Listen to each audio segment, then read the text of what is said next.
दोस्ती का रिश्ता बड़ा दमदार, भरोसेमंद और विश्वास पात्र होता है दोस्तों। पर दोस्त अगर धोखेबाज है तो फिर इन चीज़ों की आशा छोड़ देनी चाहिए।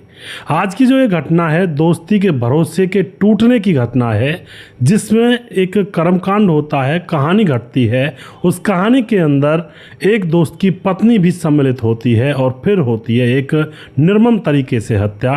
दोस्तों क्या हुआ था पूरी कहानी जानेंगे। बड़ी ही सीरियस कहानी है और रिश्तों को लेकर के वीडियो को पूरा ज़रूर देखिएगा, क्योंकि पूरा जब देखते हैं तो पता चलता है गृहस्थी के बारे में, दुनिया में लोग क्या क्या कर रहे हैं, उनसे क्या क्या गलतियां हो जाती हैं, जो क्राइम हो जाते हैं। तो सारी चीज़ें यहाँ पर स्टेप बाय स्टेप बताने वाला हूँ। नमस्कार, मैं हूँ सुदेश कुमार और तिरछी बात चैनल में आपका स्वागत है। दोस्तों यह घटना घटित होना प्रारंभ होती है नागालैंड से। वैसे तो नागालैंड पर्दे के पीछे रहता है, उसके बारे में ज़्यादा जानकारियाँ लोगों को होती नहीं है, लेकिन आज के दौर में इंटरनेट का समय चला हुआ है।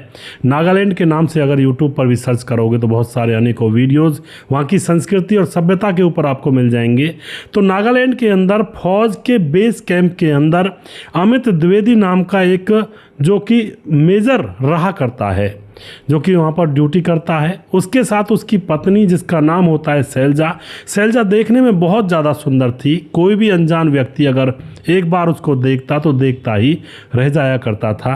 तो दोनों पति पत्नी वहाँ पर रहा करते हैं। उसी बेस कैंप के अंदर निखिल हांडा नाम का एक और मेजर रहा करता है और अमित द्विवेदी और निखिल हांडा की दोस्ती हो जाती है। और फिर दोस्ती इतनी भरोसेमंद इनकी हो जाती है कि दोनों एक दूसरे के साथ बहुत ज़्यादा समय गुजारते, हर बात पर एक दूसरे की राय लेने लगते हैं। और फिर जो अमित होता है वह एक दिन अपने क्वार्टर पर अपने दोस्त निखिल हांडा को बुलाता है खाने पर, और निखिल हांडा खाने के लिए उसके क्वार्टर पर जाता है। और फिर वहाँ पर अमित द्विवेदी की पत्नी शैलजा खाना बना रही होती है, और जब खाना परोसती है निखिल के सामने तो निखिल हांडा अब इस दोस्त की पत्नी शैलजा को देखता ही रह जाता है। इसको देखता रह जाता है और इसके ऊपर दिल हार जाता है अंदर ही अंदर, क्योंकि देखने में बहुत ही ज़्यादा सुंदर थी और सुंदरता के सामने यह निर्वस्त्र, मतलब एक तरह से निढाल हो गया था। अब क्या होता है, यहाँ पर बार बार यह उसके घर पर जाने लगता है। कभी अपने दोस्त के सामने चला जाता, कभी दोस्त के पीछे भी चला जाता। शैलजा से जाकर कहा करता कि भाभी जी चाय नहीं पिलाओगी। शैलजा इसको चाय बनाकर पिलाने लगती है। इसी तरह से धीरे धीरे इनके बीच में बातें होने लगती हैं और इनकी बातें इतनी बढ़ जाती हैं कि दोनों को एक दूसरे से प्यार हो जाता है। और एक दिन यहाँ पर इन दोनों के बीच में संबंध बन जाते हैं, एक दूसरे को अपना तन बदन सौंप देते हैं। और उसके बाद दोस्तों अब तो यह सिलसिला जब भी मौका मिल जाया करता इन दोनों को मिलने का, यानी कि शैलजा और इसके पति अमित द्विवेदी का दोस्त निखिल हांडा, जो कि मेजर है फौज में, दोनों के संबंध बनने लगते हैं। इसी तरह से समय गुजरता रहता है। 2 साल गुजर जाते हैं इनके रिलेशनशिप को, और 2 साल तक भी अमित द्विवेदी को पता नहीं चलता है कि उसकी पत्नी उसके दोस्त के साथ मुंह काला कर रही है। अब क्या होता है, अब अमित का ट्रांसफ़र दिल्ली हो जाता है, तो अमित अपनी पत्नी शैलजा को लेकर दिल्ली आ जाता है। जब शैलजा दिल्ली आ जाती है तो अपने प्रेमी निखिल हांडा से मुलाकातें बंद हो जाती हैं। अब तो निखिल तड़प उठता है और इधर शैलजा तड़प उठती है कि आखिर अब कैसे होगा, हम तो दोनों एक दूसरे को देखे बगैर, मिले बगैर रहते भी नहीं थे, अब क्या होगा। अब तो यहाँ पर दोस्तों जो निखिल होता है वह भी अपना ट्रांसफ़र दिल्ली करवाना चाहता है, लेकिन बहुत कोशिश करने के बाद उसका ट्रांसफ़र दिल्ली तो नहीं होता है, मेरठ में हो जाता है। और अब निखिल सोचता है कि चलो दिल्ली से मेरठ ज़्यादा दूर नहीं है, नज़दीक ही है, और यहाँ तो मैं इस नागालैंड के अंदर पड़ा हुआ हूँ, यहाँ तो बहुत दूरी है मेरी प्रेमिका से। और दोस्तों एक बात और बताना चाहता हूँ, निखिल हांडा शादीशुदा था, कोई ऐसा नहीं था कि वह कंवारा हो या शादी ना हुई हो। अपनी पत्नी को धोखा दे रहा था और उधर शैलजा अपने पति अमित द्विवेदी को धोखा दे रही थी, और जो निखिल है वह अपने दोस्त को भी धोखा दे रहा था।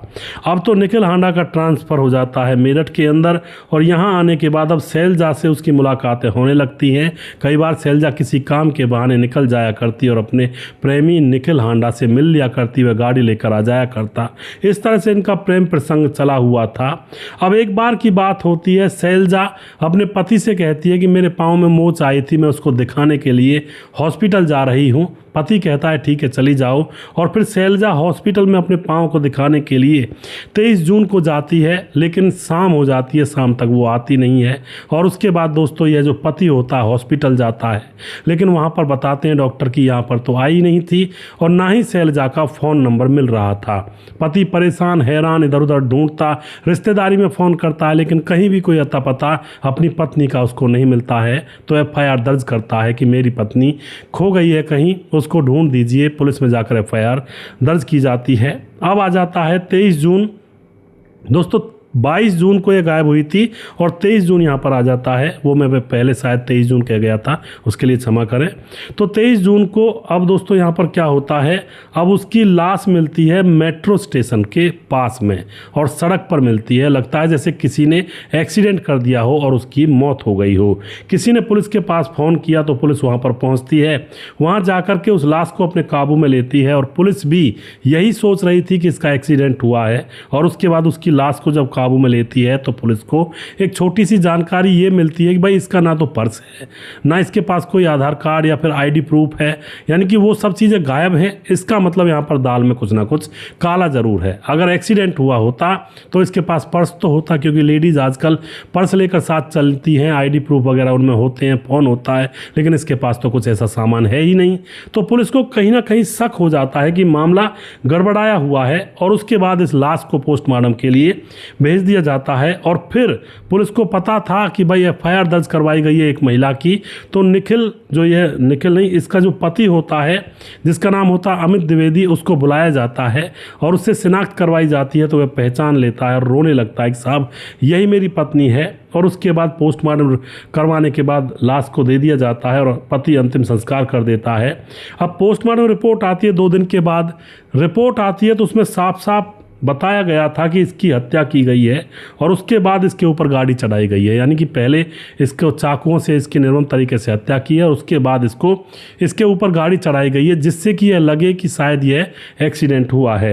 अब तो पुलिस एकदम से एक्शन में आ जाती है और फिर पुलिस इधर उधर पूछताछ करने में जुट जाती है। सबसे पहले पति से पूछा जाता है यह कहाँ गई थी, पति बताता है हॉस्पिटल। पुलिस सीधा हॉस्पिटल पहुँचती है, लेकिन वहाँ पर पुलिस को पता लगता है वह हॉस्पिटल के अंदर नहीं आई थी। और फिर पुलिस हॉस्पिटल के सीसीटीवी कैमरों को खंगालने लगती है। तो वहाँ पर बाहर लगे हुए सीसीटीवी कैमरे तो जो हॉस्पिटल के गेट पर लगे हुए थे, वहाँ पर यह लड़की वहाँ पर पहुँची तो थी शैलजा, लेकिन बाहर ही खड़ी रही थी हॉस्पिटल के दरवाजे पर। और फिर थोड़ी देर के बाद वहाँ पर एक कार आकर रुकती है, उसमें एक आदमी था और कार में बैठकर यहाँ से रफू चक्कर हो जाती है। अब कार का नंबर सीधा सीधा पुलिस ने कैप्चर कर लिया था और फिर उस कार के नंबर से पता लगाया जाता है तो वह कार थी निखिल हांडा की। अब इसके पति जो शैलजा का पति होता है अमित द्विवेदी, उसको बताया जाता है कि यह निखिल हांडा कौन है। तो पति को जब पता चलता है निखिल हांडा के बारे में, अब तो एकदम से ज़ोर ज़ोर से कहने लगता है कि साहब मेरी पत्नी को इस निखिल हांडा ने ही मारा होगा और सच में ही मारा होगा। अब तो अमित से पूछताछ की जाती है कैसे मारा होगा, क्या मामला होगा, निखिल के बारे में ये जो क्या नाम होता है इसका, निखिल के बारे में थोड़ी जानकारी दो। अब तो यह बताता है कि जब हम नागालैंड में थे तो यह मेरा दोस्त था और मेरी पत्नी के और इसके अवैध संबंध बनने लगे थे। और यहाँ पर आने के बाद अब जब मेरी पत्नी यहाँ पर आ जाती है मेरे साथ, तो एक दिन मैंने देखा कि मेरी पत्नी शैलजा वीडियो कॉल पर लाइव बैठी हुई है और सामने यह निखिल बैठा हुआ है बिना कपड़ों के, और मेरी पत्नी भी बिना कपड़ों के बैठी हुई थी और गंदी गंदी हरकतें ये लोग कर रहे थे। और फिर मैंने एकदम से पत्नी को ऐन मौके पर पकड़ लिया। पत्नी कांपने लगी। पत्नी को समझा दिया कि ऐसा नहीं करते और उसके ऊपर खूब डांट भी लगाई और खूब पत्नी को बुरी भली कही थी उसने। और उसके बाद दोस्तों यह बात जब पुलिस को पता लगती है तो अब पुलिस का शक भी सीधा निखिल हांडा के ऊपर जाता है और निखिल हांडा को पकड़ लिया जाता है। पकड़ने के बाद सख्ती से पूछताछ की जाती है तो अब निखिल हांडा एक और चैप्टर पुलिस के सामने खोलता है। निखिल हांडा बताता है कि जैसे हम नागालैंड में प्यार करते थे तो मेरठ में ट्रांसफ़र मैंने करवा लिया, फिर हम दोनों मिलने लगे और वीडियो कॉल पर भी हम अपने मन की भड़ास निकाल लिया करते थे। दोनों एक दूसरे की तरफ वीडियो कॉल पर निर्वस्त्र हो जाया करते और अपना टाइम स्पेंड कर लिया करते। एक दिन इसके पति ने इसको पकड़ लिया, शैलजा के पति अमित ने, और फिर उसके बाद इस पत्नी को अफसोस होता है शैलजा को। शैलजा सोचती है कि अब मेरा घर परिवार बिगड़ जाएगा, मेरे पति ने मुझे ऐसे देखा है, तो बड़ी शर्म आती है शैलजा को। और उसके बाद शैलजा अब निखिल से बोलती है कि देखो अब तक जो हुआ सो हुआ, अब आगे से ऐसा नहीं होगा और मेरी गृहस्थी है और मेरी गृहस्थी बिल्कुल बिगड़ जाएगी अगर आगे भी मैं ऐसा ही काम करती रही। लेकिन दोस्तों निखिल परेशान हैरान कहता नहीं ऐसा मत करो, हम दोनों एक साथ रहेंगे, हमारा प्यार अमर है और किसी के सामने हम झुकेंगे नहीं, इस तरह की बात है वो करता है। लेकिन बिल्कुल शैलजा मना कर देती है और अब आना भी बंद कर देती है उसके बुलाने पर, उसका फ़ोन उठाना भी बंद कर देती है, ब्लॉक कर देती है। अब तो निखिल परेशान हैरान, और फिर अब निखिल इसके पास फ़ोन करता है कि आखिरी बार तो मिल लो मुझसे अगर तुम्हें मेरे साथ रिश्ता नहीं रखना है। तो अब जो है औरत होती है शैलजा, पति से कहती है मैं हॉस्पिटल जा रही हूँ, हॉस्पिटल पर खड़ी हो जाती है दरवाजे के सामने और वहीं पर कार आकर रुकती है और निखिल के साथ ये बैठ जाती है। निखिल कार में पाँव पड़ने लगता है इसके कि मुझे छोड़कर मत जाओ, मैं तुम्हारे बगैर रह नहीं सकता, तुम्हारे लिए नागालैंड से मैं मेरठ आया हूँ, ऐसा मत करो मेरे साथ और अपने पति को छोड़ दो और मेरे साथ शादी कर लो। यह सब सुनते ही शैलजा एकदम से भड़क उठती है और बोलती है कि मेरा 6 साल का बेटा है और मैं अपने 6 साल के बेटे को ऐसे कैसे छोड़ सकती हूँ, अपने पति को नहीं छोड़ सकती, और तुम भी तो शादीशुदा हो, तुम अपनी पत्नी को कैसे छोड़ दोगे। हमारा रिश्ता दुनिया वाले जब पता करेंगे, दुनिया वालों को पता लगेगा तो सब लोग हंसेंगे और मैं अब ये रिश्ता चाहती नहीं हूँ, मुझे माफ़ करो, मुझे छोड़ो और मुझे जाने दो। लेकिन दोस्तों यहाँ पर निखिल पहले से तैयारी पर आया था कि मानेगी तो ठीक, ना मानेगी तो फिर उसका काम तमाम कर दूंगा, मेरी ना हो सकी तो उसे उसके पति की भी नहीं होने दूंगा। और फिर दोस्तों कार के अंदर उसकी गर्दन पर चाकू चला दिया जाता है हत्या करने के बाद। अब रात का समय हो चुका था तो रात के समय में रोड पर डाल करके उसके ऊपर कई बार कार चढ़ाता है जिससे कि यह लगे कि इसका एक्सीडेंट हुआ है और वहां से निखिल हांडा फरार हो जाता है। इस तरह से दोस्तों दूसरे दिन जो लाश होती है रोड पर मिलती है और इस तरह से यह मामला लोगों के सामने खुलकर आता है। अब सोचिए एक बसी बसाई गृहस्थी थी और एक दोस्ती हुई एक फौजी से जो कि बराबर की पोस्ट पर था, और फिर उस दोस्ती की वजह से पत्नी हाथ से निकलने लगी और फिर दोस्तों जब पत्नी समझ भी गई थी पति की बात, उसके बाद उस दोस्त ने उसका पीछा करना नहीं छोड़ा और फिर यहाँ पर पत्नी की जान चली जाती है। पति रोता रह जाता है, वैसे कहता है कि ये पत्नी से गलती हो गई जैसे तैसे, वरना मेरी पत्नी बहुत समझदार थी। लेकिन दोस्तों अब पछताए होत क्या जब चिड़िया चुग गई खेत। तो कभी भी अवैध रिश्ता ना रखें, क्योंकि अवैध रिश्ते की वजह से घर तबाह होते हैं, घरों में आग लग जाती है, बसे बसाए घर उजड़ जाते हैं, लोगों की जानें चली जाती हैं, कई बार लोग एक दूसरे की जान भी ले लेते हैं, उनके दुश्मन बन जाते हैं। तो अवैध रिश्तों में मान के चलो, अवैध रिश्ते से अगर आपको लग रहा है 1 साल 2 साल कुछ नहीं हो रहा है, मज़े आ रहे हैं, तो यह भूल है आपकी। अवैध रिश्ते में 1-2 साल बाद बनी रहेगी, 10 साल बनी रहेगी, लेकिन एक ना एक दिन वो आएगा जब अवैध रिश्ते की वजह से बड़े बड़े कांड होंगे और जान जाने का भी खतरा बन जाता है। दोस्तों वीडियो के लास्ट में कुछ भाइयों के नाम लेना चाहूँगा जो हमारे वीडियोज़ को देखते हैं और हमें खूब सपोर्ट करते हैं। हमारे साथ हैं वनराज नामदेव कोहली जो हमारे वीडियोस को लगातार देखते हैं, नीतीश पासवान बोधगो गिरिडीह झारखंड से कमेंट करते हैं, दयाशंकर सिंह राजपूत ठाकुर यूपी 43 गोंडा से कमेंट करते हैं, रामलाल कुशवाहा जिला विदिशा पूर्णिया बिहार से कमेंट करते हैं, रवि प्रकाश और कमेंट करते हैं, शौकत अली हमारे भाई कमेंट करते हैं, और उसके बाद हमारे साथ परवीन चौधरी लगातार कमेंट करते हैं जो कि राजस्थान के रहने वाले हैं, फिलहाल ये बेंगलुरु में रहते हैं। कालीचरण उड़ीसा से है, फिलहाल गोवा में रहते हैं। और उसके बाद सैफुल मलिक कमेंट करते हैं, राम थापा नेपाल से कमेंट करते हैं, धीरज बनवाल हमारे भाई लगातार कमेंट करते हैं। और उसके बाद विमलेश कुमार सुदेश भाई, आपकी बहुत अच्छी कहानी होती है और सुनने के लिए मैं उत्सुक रहता हूँ, बहुत बहुत धन्यवाद करते हैं जी। अमित पटेल सुदेश भाई हॉरर शो लेकर आएँ, अमित पटेल बिहार बेलवा मोतिहारी जिला से। अमित भाई आज रात ही आने वाला है मेरे गोपाल चैनल पर हॉरर शो, और ज़रूर मैंने बनाया है। और उसके बाद आर्यन खान कमेंट करते हैं, हेलो सर मैं अंजर खान बिहार भागलपुर से, और ग्राम कुर्बान सर आपकी कहानी मैं और मेरी बीवी दोनों सुनते हैं, बहुत बहुत धन्यवाद करते हैं जी आर्यन खान जी।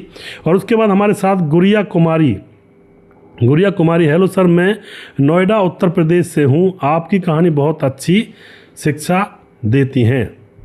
तो गुड़िया कुमारी बहन आपका बहुत बहुत धन्यवाद और इसी तरह से आप सपोर्ट करते रहें। सुजीत कुमार नमस्कार गुरुजी, राधे राधे, बहुत बहुत धन्यवाद जी। जय यादव, अहिरान यादव कमेंट करते हैं, परवीन राज कमेंट करते हैं, हृदयराम भारती कमेंट करते हैं, दशरथ कुशवाहा हैं, मोनू जैन कमेंट करते हैं, प्रवीण बघेल शिवपुरी से, उदय नारायण ग्रेट पोस्ट भाई जी, और उसके बाद सूरज डी हमारे भाई फिजी से कमेंट करते हैं, राम मोहम्मद यासीन लाहौर पाकिस्तान से कमेंट करते हैं, राधेश्याम शर्मा सिरसी जयपुर राजस्थान से, और राजकिशोर चौरसिया महाबलेश्वर महाराज से कमेंट करते हैं। और उसके बाद हमारे साथ हैं दुर्योधन भाई लगातार कमेंट करते हैं, और छगनदास खारडाबान राजस्थान से कमेंट करते हैं, और उसके बाद सुशील चौधरी हमारे भाई लगातार हमारे वीडियोस को देखते हैं और हमें खूब सपोर्ट करते हैं। दोस्तों अभी भी जिस भाई का नाम रह गया हो उस भाई का नाम अगले वीडियो में ज़रूर लूँगा। अगला वीडियो बहुत जल्दी फिर से लेकर आऊँगा। तब तक आप खुश रहें, सावधान रहें। जय हिंद, जय भारत।